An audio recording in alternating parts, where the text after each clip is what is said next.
Bonjour et bienvenue sur Croisée des chemins. Les équipes de recherche ont retrouvé 4 victimes supplémentaires dans la nuit lors de l'effondrement de l'immeuble en Floride. Le nombre de morts s'élève à 94 depuis lundi matin. Le maire de Miami-Dade déclare que 22 personnes sont toujours portées disparues alors que 222 personnes sont comptabilisées jusqu'à présent.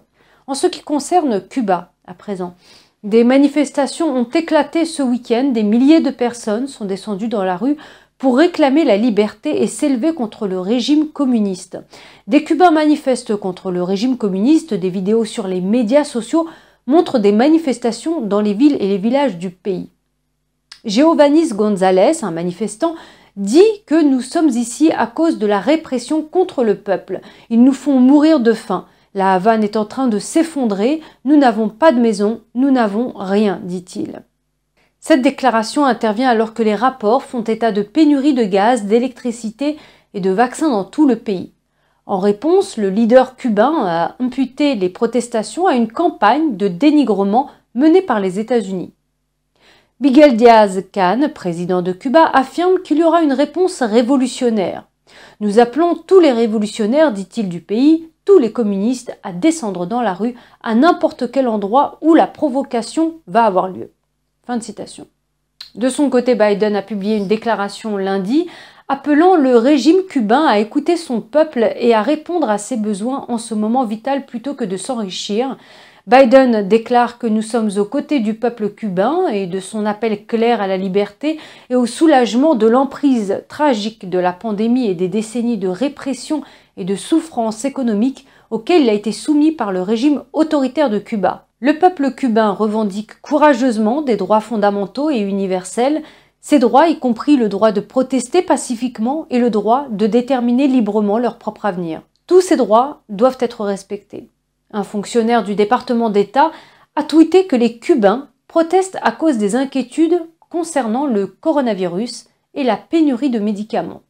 Ce tweet fait maintenant face à une réaction négative. L'un d'eux a déclaré que la chute du mur de Berlin était due à la protestation des Allemands contre la rougeole.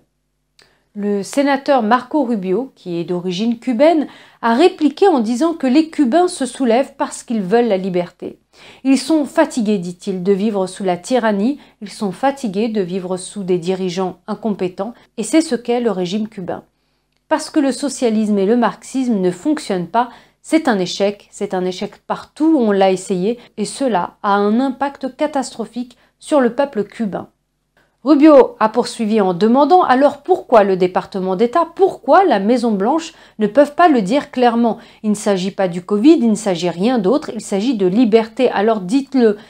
Et le sénateur Ted Cruz, fils d'un immigré cubain, a également apporté son soutien sur Twitter où il a écrit que le régime communiste cubain sera relégué dans les poubelles de l'histoire. Et le peuple américain soutient sans réserve les hommes et les femmes de Cuba et leur noble combat pour la liberté. Twitter a également été de son côté attaqué après avoir publié une description d'une image de manifestants indiquant en sous-titre « Les gens aident à faire prendre conscience de l'impact du Covid à Cuba alors que les cas atteignent un niveau record dans le pays ». Le sénateur Marco Rubio a réagi en écrivant « surréaliste mais pas surprenant », ajoutant « On dit que tout cela concerne la sensibilisation au Covid à Cuba, on ignore qu'il s'agit en réalité de montrer que le socialisme est un désastre et qu'il mène toujours à la tyrannie, au désespoir et à la souffrance. » Il a poursuivi dans un autre tweet en disant que les protestations à Cuba ne concernent pas simplement les pénuries. Le socialisme promet de la nourriture, des médicaments et des revenus garantis si vous abandonnez votre liberté. Et lorsque, comme toujours, il ne tient pas ses promesses, vous ne récupérez pas votre liberté. C'est pourquoi les manifestants scandent « Libertad ». Fin de citation. Revenons maintenant aux États-Unis. Le parti républicain de la Maison veut un audit sur les fraudes au chômage. 30 députés républicains demandent au ministère du Travail un audit officiel de la fraude à l'assurance chômage pendant la pandémie.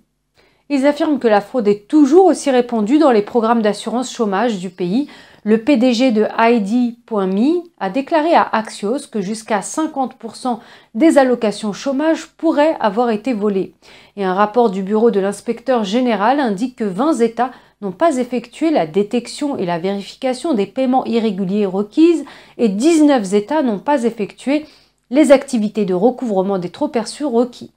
Le département du travail a admis dans un mémo qu'environ 4 à 5 milliards de dollars de prestations d'assurance chômage ont probablement été perdus à cause de la fraude entre mars et octobre 2020. Les dirigeants des pays du G20 ont approuvé le relèvement de l'impôt minimum mondial à 15%.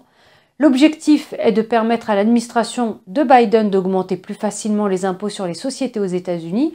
En effet, avec un taux d'imposition minimum mondial élevé, ces sociétés ne seraient plus aussi tentées de transférer leur siège social à l'étranger. M. Biden souhaite collecter jusqu'à 2000 milliards de dollars grâce à l'augmentation des impôts sur les sociétés au cours de la prochaine décennie afin de financer ses nombreux projets de dépenses.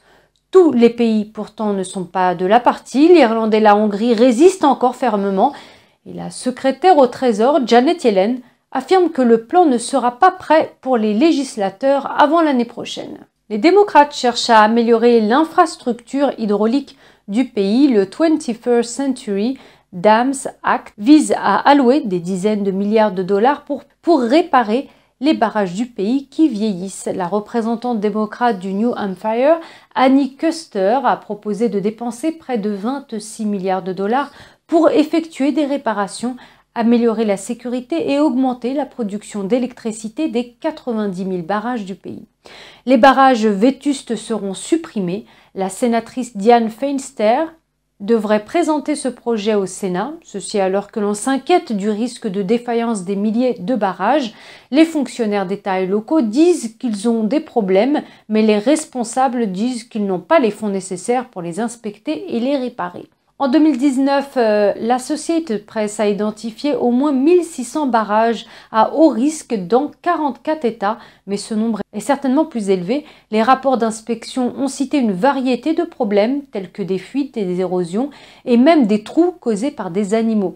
En moyenne, les barrages du pays ont plus de 50 ans et comme il n'existe pas de politique générale pour les inspecter, certains barrages à haut risque sont examinés chaque année, mais d'autres attendent jusqu'à 5 ans.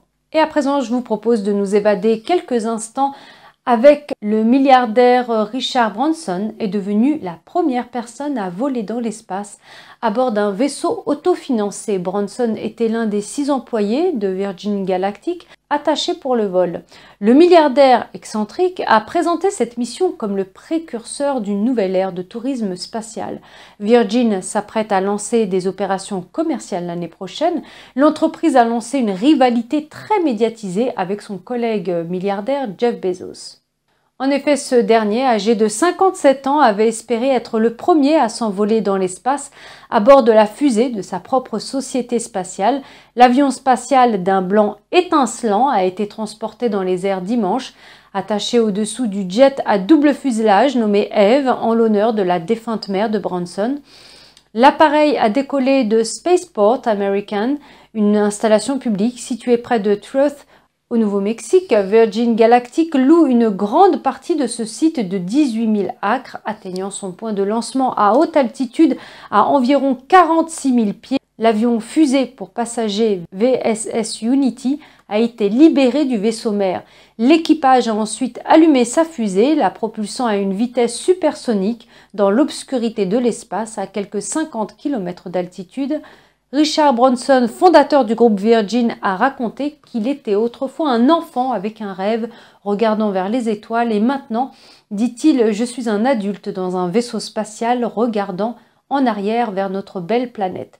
À la prochaine génération de rêveurs, si nous pouvons le faire, imaginez ce que vous pouvez faire vous. Virgin a déclaré qu'elle prévoyait au moins 2 autres vols d'essai et ce avant de commencer l'exploitation commerciale régulière en 2022. Plusieurs centaines de personnes ont déjà fait des réservations pour un prix d'environ 250 000 $ par billet. Si ce vol montre que le tourisme spatial est une industrie légitime, beaucoup pensent qu'il ne sera accessible qu'aux ultra-riches pendant un certain temps, mais vous pourriez être l'un des premiers citoyens ordinaires à aller dans l'espace, puisque, en effet, Virgin Galactic s'associe à Omaz pour vous offrir la possibilité de gagner une place dans l'un de ses premiers voyages commerciaux de la société vers l'espace. Le gagnant et un invité pourront s'élever à plus de 80 km au-dessus de la Terre et faire l'expérience de la pesanteur pendant quelques minutes. Toute personne âgée de plus de 18 ans peut participer sur omaz.com jusqu'au 31 août. Chaque don de 10 $ équivaut à 100 entrées. L'argent soutient l'association à but non lucratif Espace pour l'Humanité qui vise à étendre l'accès à l'espace. Virgin Galactic n'a pas donné de détails sur la date du vol. Et pendant ce temps, le vol de Blue Origin du chef d'Amazon Jeff Bezos est prévu pour la semaine prochaine. Voilà, Croisée des chemins, c'est fini pour aujourd'hui. Merci de votre présence et de votre écoute. Prenez soin de vous et je vous dis à très bientôt. Merci, au revoir.